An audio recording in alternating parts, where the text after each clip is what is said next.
오늘 전문가 나와 계십니다. 먼저 제 기준으로 왼쪽에는 글로벌 모니터 안근모 편집장 나와 계십니다. 안녕하세요. 안녕하십니까. 그리고 오른쪽에는 하나대투증권 장만순 이사 나와 계십니다. 안녕하세요. 안녕하십니까. 네, 먼저 안근모 편집장님께 좀 몇 가지 여쭙고요. 말씀을 듣겠습니다. Q3가 어제까지만 해도 시장에서는 반신반의했거든요. 네. 어떤 의미가 있을까요? 이번에 가장 주목할 만한 것은 QE3 그 자체보다는 그 무제한 통화부양책을 동원했다는 것이고요. 또 한 가지는 커뮤니케이션 스킬을 통해서 이 무제한 부양책이 경제 회복이 상당 부분 진행된 뒤에도 굉장히 오랫동안 부양책이 계속될 것이다라는 어떤 메시지를 시장에 전달했습니다. 이런 그 강력한 대책을 내놓은 배경으로는 아까 말씀하신 대로 고용 문제 때문입니다. 아시다시피 연준은 그 두 가지 정책 책무를 갖고 있습니다. 하나는 완전 고용이고 하나는 물가 안정입니다. 연준이 말하는, 보통 중앙은행들이 말하는 물가 안정이라는 것은 물가가 낮은 수준, 물가 상승률이 낮은 수준을 물가 안정이라고 하는 것이 아니라 목표선 부근에서 안정적으로 움직이는 것을 말합니다. 그런데 연준의 지금, 미국의 지금 그 물가, 개인 소비 지출 물가 지수를 놓고 보면 7월에 1.3%로 떨어졌습니다. 목표치가 2.0%인데 보통 물가가 1% 정도 과장되는 상승률이 과장되는 측면을 고려한다면은 디플레이션에 임박해 가고 있다는 그런 증거죠. 물가 안정 목표에 지금 실패하고 있고, 또 한 가지는 완전 고용 목표에 실패하고 있습니다. 지금 최근 3개월간 평균 그 취업자 증가 폭을 보면은 10만 명이 안 되고 있습니다. 미국 경제에서 실업률이 유의미하게 떨어지기 위해서는 매달 15만 명 이상의 그 신규 고용이 창출돼야 되는데 지금 속도대로라면 오히려 실업률은 높아지게 되어 있습니다. 그래서 이 두 가지 목표에 실패하고 있는 연준, 특히 완전 고용 목표에 실패하고 있는 연준이 과감한 대책을 도입을 했는데요. 여기에는 그 버냉키 의장의 평소 지론이 굉장히 강하게 반영됐습니다. 실업을 지금과 같이 높은 실업률을 계속 그 유지하게 되면은, 방치하게 되면은 지금 실업 상태에 있는 그 실업자들이 갖고 있는 기술이 나중에 경제가 회복됐을 때는 시대에 뒤떨어져서 무의미하게 된다는 거죠. 그렇게 되면은 그 시기가 오면은 결국 지금의 고실업이 구조적인 문제로 고착되기 때문에 지금 하루라도 빨리 이 실업자 수를 줄여서 일터로 내보냄으로써 고용시장이 구조적인 문제가 고착되는 것을 막아야 된다. 그래서 그러기 위해서는 성장 속도를 대폭 높여서 일거에 이 실업 문제를 해결하는 것이 필요하다 하는 성장 가속론이 이번에 반영된 겁니다. 네, 편집장님께서도 무제한이라는 것에 의미가 있다고 말씀을 하셨는데요. 이번에 고용시장이 개선될 때까지 추가적인 부양책도 쓸 수 있다라는 말까지 나왔습니다. 그럼 나올 수 있는 추가적인 부양책은 어떤 게 있을까요? 지금 첫 번째로 예상할 수 있는 가장 쉬운 방안이라고 한다면은 월간 400억 달러 규모로 설정해 놓은 모기지 채권 매입 그 속도를 500억 달러라든가 600억 달러 이런 식으로 늘릴 수 있는 방법이 있고요. 또 한 가지는 다만 연준이 지금 시장에서 사들일 수 있는 모기지 채권의 양이 제한되어 있습니다. 그래서 연준이 그 지금 국채 시장에서도 지나치게 특히 이제 장기 채권 시장에서 지나치게 높은 보유 비중을 갖고 있기 때문에 살 수 있는 채권의 양이 제한되어 있습니다. 그렇다면은 다른 자산, 예를 들어서 버냉키 의장이 10년 전에 얘기했듯이 그 재할인 창구를 이용해서 은행들이 갖고 있는 대출 자산을 사들인다든가 이런 다른 자산을 사들이는 양적 완화 정책을 펼 수가 있고요. 또 한 가지 2015년 6월 말까지로 지금 연장해 놓은 그 제로금리 유지 약속 기간을 무기한으로 연장할 수도 있습니다. 네.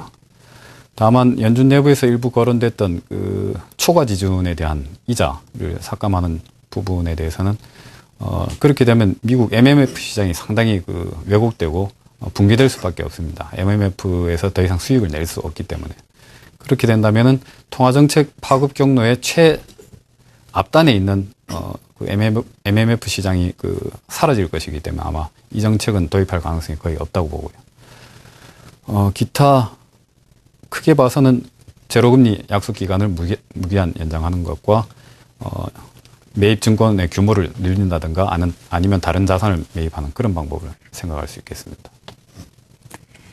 네, 이번 QE3 깜짝 발표에 있어서 외신들도 앞다퉈 보도를 하고 있는데요. 잠시 살펴보고 이야기 좀 더 이어가도록 하겠습니다. 신재현 외신캐스터가 외신들의 반응 알려드리도록 하겠습니다. 네, 연준 의장 중 약 19년 동안 연준을 이끌었던 맥스 스티마티는 중앙은행의 역할은 파티가 막 시작됐을 때 마시고 있던 잔을 빼앗는 것이다라고 말했습니다. 반면 버냉키는 2006년 연준 의장직을 시작하기 4년 전에 만일 경제가 디플레이션에 빠진다면 헬리콥터로 돈을 뿌려서라도 경기를 부양하겠다라는 말을 해서 헬리콥터 벤이라는 별명을 얻기도 했는데요. 벌써 양적 완화 정책 3차까지 왔습니다. 외신들은 어떤 반응 보이고 있는지 살펴보겠습니다. 네, 워싱턴 포스트는 연준은 경제에 오래된 힘센 친구라고 표현을 했습니다. 만약 학교에 나를 괴롭히는 친구가 있어서 어려움을 겪을 때 이 오랜 친구가 학교에 같이 가서 그 친구를 혼내주겠다라고 말해준다면 학교 가는 발걸음이 가벼운 것처럼 연준이 내놓은 강한 경제 성장 의지는 시장에 자신감을 줬다고 풀이했습니다. 네, CNN 머니는 좀 더 솔직해지자라고 시작을 했는데요. 이 경제가 안 좋긴 하지만 2008년만큼 최악은 아니라는 겁니다. CNN 머니는 지금 경제를 더 살리기 위해 필요한 것은 사실은 연준의 통화정책이 아니라 국회의 재정정책이라고 지적하고 있는데요. 특히 연말 대선을 앞두고 계속 정치적인 논쟁만 하고 있는 사이 세제를 개편하고 또 현재 논란이 되고 있는 여러 예산들을 적절히 개혁하는 일이 정체에 빠졌다고 지적했습니다. 네, 가디언지는 이렇게 보도했습니다. 이번 주 드디어 양적 완화를 펼친 것을 두고 미국 경제를 버냉키가 허무주의에서 구했다라고 표현을 했는데요. 이 30년 내 최저 수준인 경제활동 참가율 등을 고려했을 때 어쩔 수 없는 선택이었을 것이라는 의견입니다. 경제 허무주의가 교수 버냉키에게는 큰 교훈이 됐을 것이고 이 교훈을 딛고 연준 의장 버냉키가 옳은 일을 했다라고 찬사를 보냈습니다. 네, 블룸버그는 연준이 경기 부양책을 발표함과 동시에 경제 성장에 강한 드라이브를 약속한 것을 보도했는데요. 2013년에는 경제가 기대보다 더 빠르게 성장해서 3%대로 성장할 것이라고 밝혔고요. 당초 2%대 성장이 예측됐었는데 이것을 올려잡은 겁니다. 연준은 2014년에는 실업률이 6.7%가 될 것이고 당초 경제 성장 전망이 약한 것 때문에 각 기업들의 수익 전망도 낮춰 잡았던 터라 앞으로가 기대된다고 밝혔습니다. 뉴욕타임즈는 연준이 이번 양적 완화 정책을 발표하면서 경제 회복의 새로운 장을 열었다고 평가를 했는데요. 이 어느 정도의 높은 인플레이션도 감안하겠다고 발표한 만큼 앞으로 시장이 이런 강한 경기 부양 조치에 화답해 줄지 기대해봐야겠습니다. 지금까지 신지은이었습니다.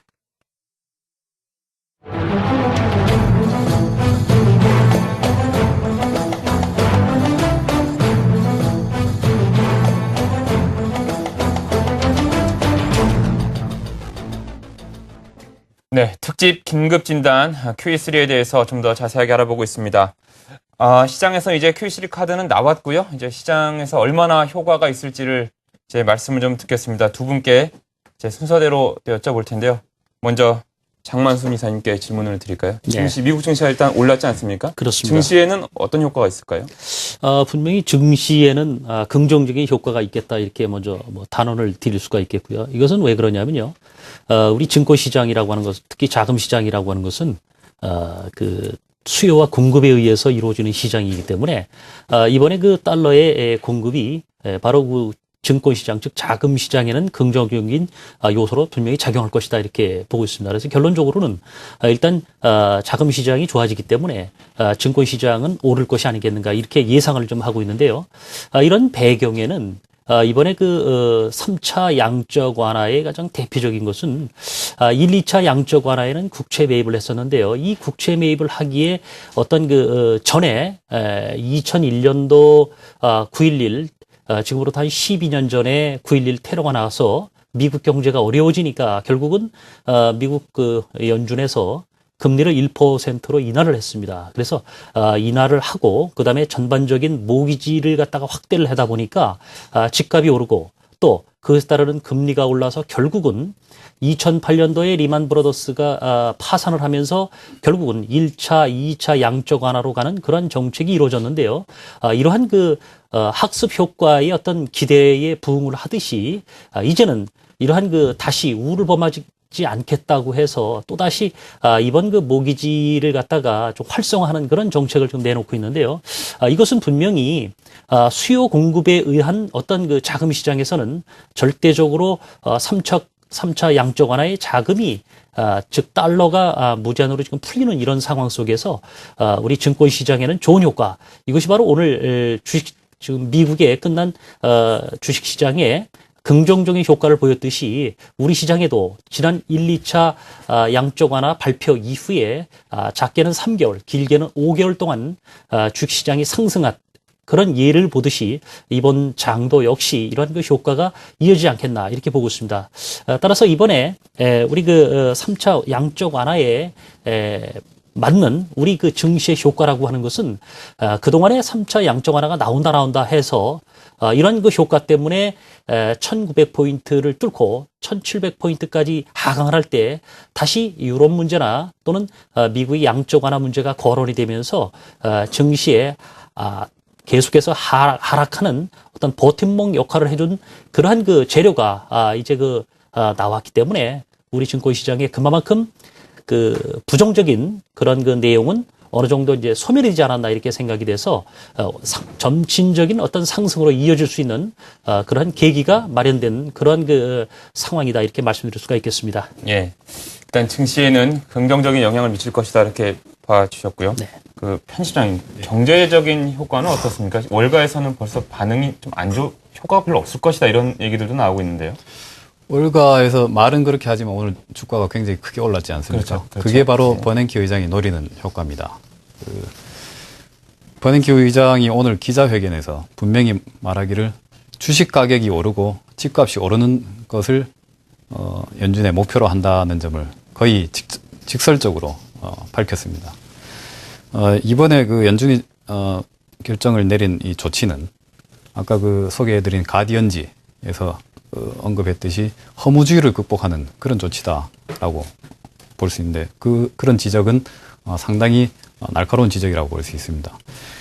그동안 연준이 그 두 차례에 걸쳐서 양적 완화를 했고 초저금리, 제로금리를 계속 유지했음에도 불구하고 고용이 왜 증가하지 않았고 자산 가격이 왜 늘지 않았는가 하면은 경제 주체들의 심리가 허무주의에 빠져 있었기 때문입니다. 즉 지난번 리먼 사태 이후로 대공황을 맞으면서 앞으로 내가 빚을 내서 어떤 자산을 살 경우에 이자 지급으로 인한 캐시플로우는 계속 나가게 되는데 자산 가격은 언제 어느 한순간에 폭락할 수 있다.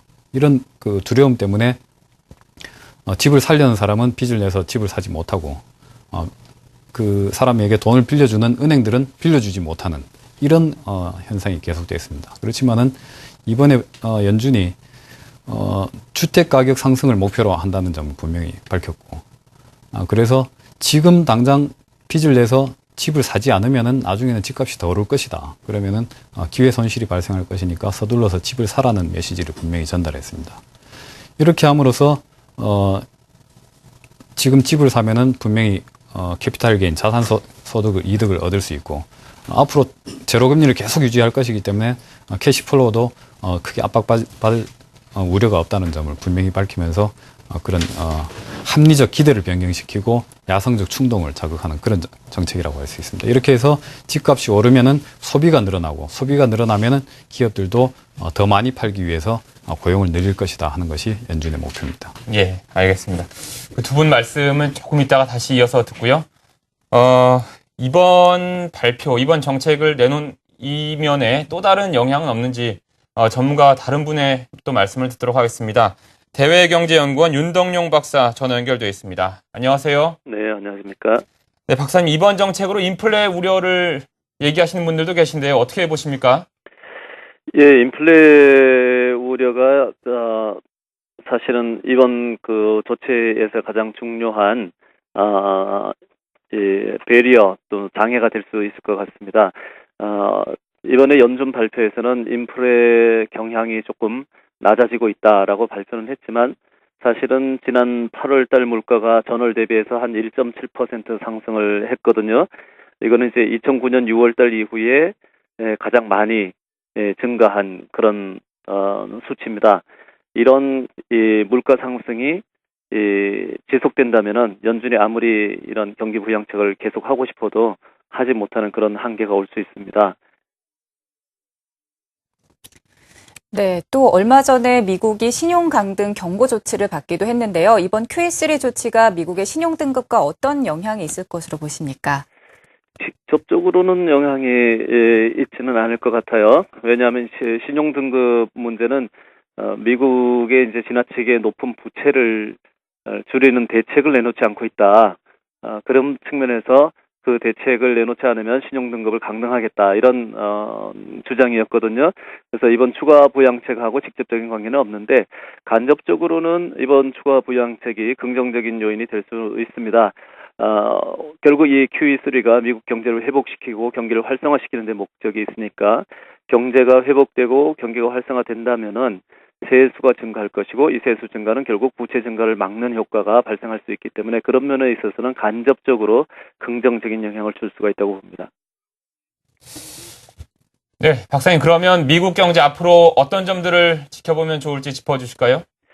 결국 두 가지일 겁니다. 미국의 고용 상황이 첫째고요. 왜냐하면 페드에서 이번에 발표하면서 이번 QE3는 고용 상황이 개선될 때까지 계속하겠다라고 발표를 했거든요.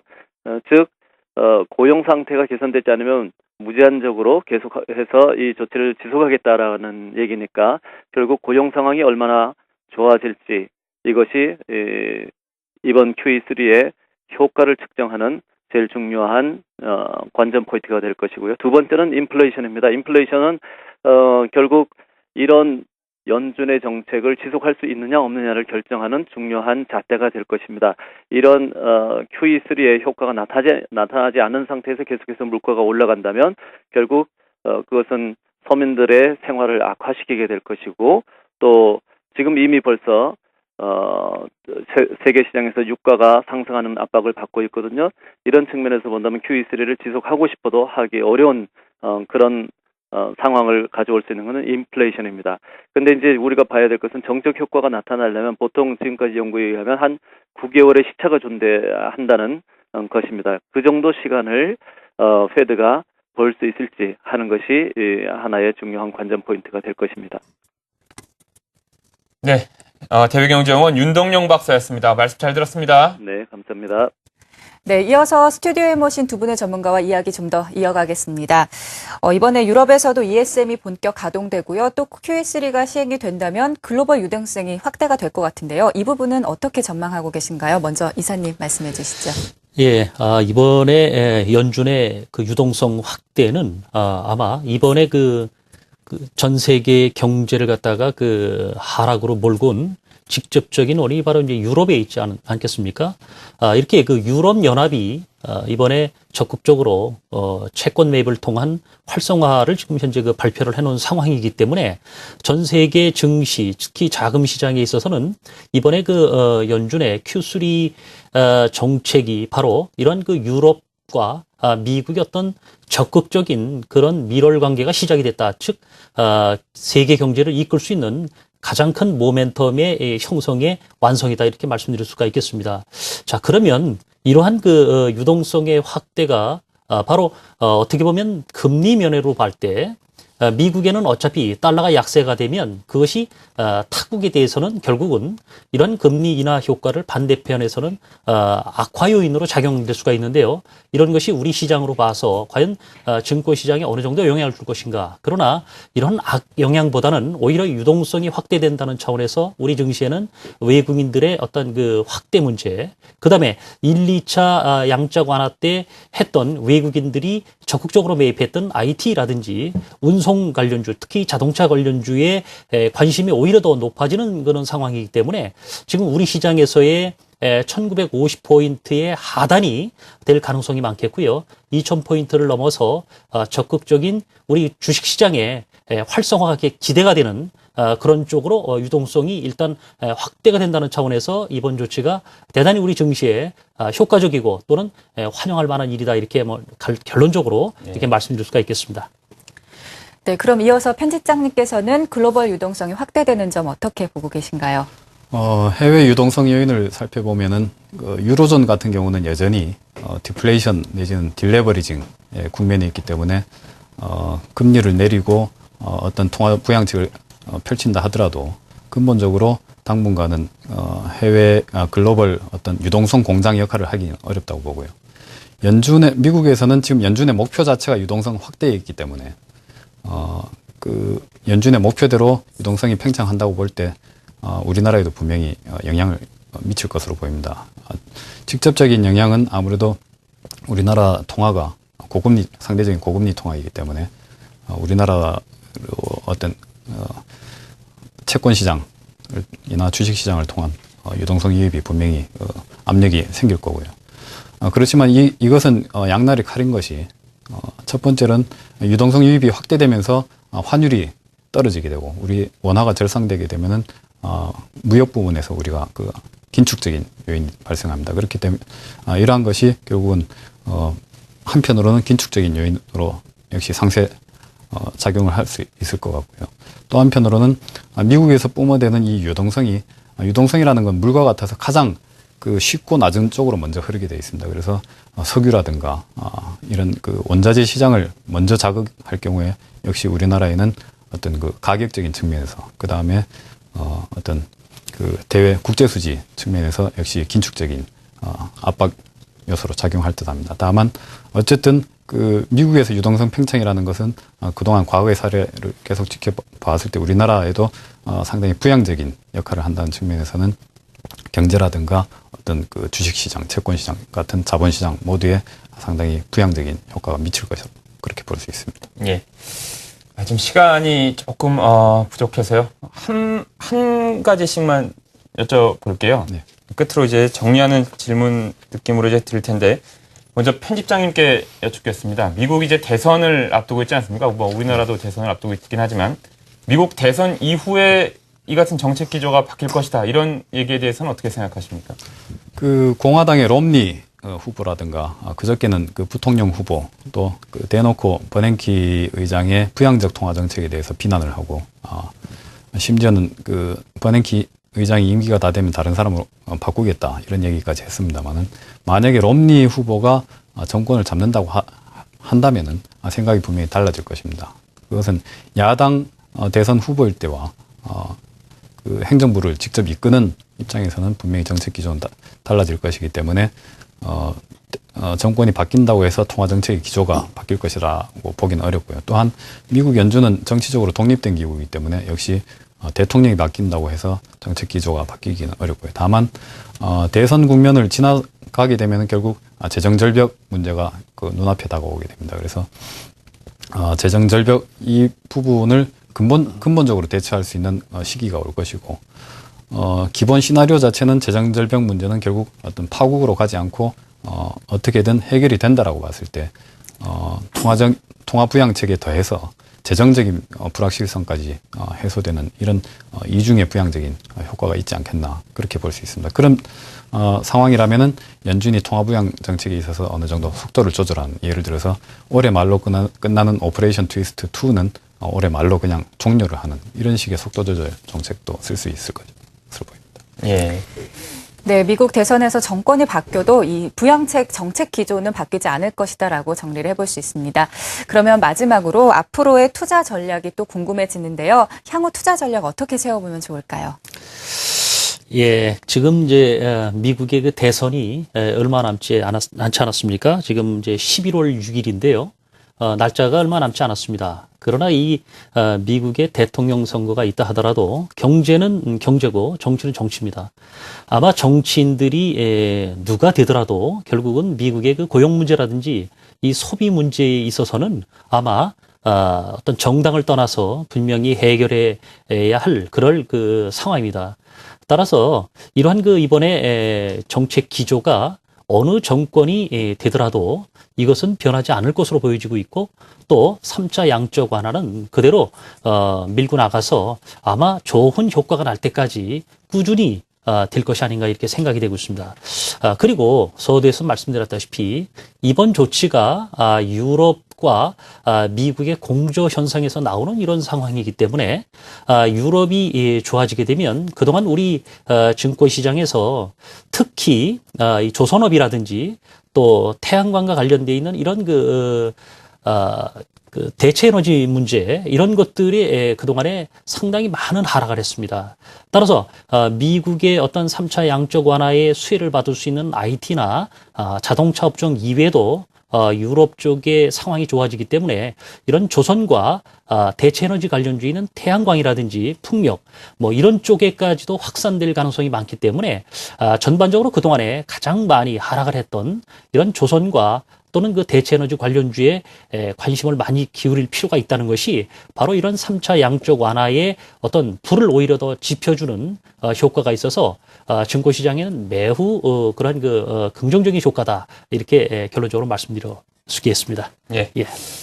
오늘 특집으로 QE3 3차 양적 완화에 대한 의미 그리고 시장 전망을 살펴봤는데요. 두 분의 전문가분의 말씀이 시청자분들이 시장을 보시는데 큰 도움이 됐기를 바라겠습니다. 오늘 오랜 시간 함께 해주신 글로벌 모니터 안근모 편집장님 그리고 하나대 투증권 장만순 이사님 두 분 고생하셨습니다. 말씀 잘 들었습니다. 네.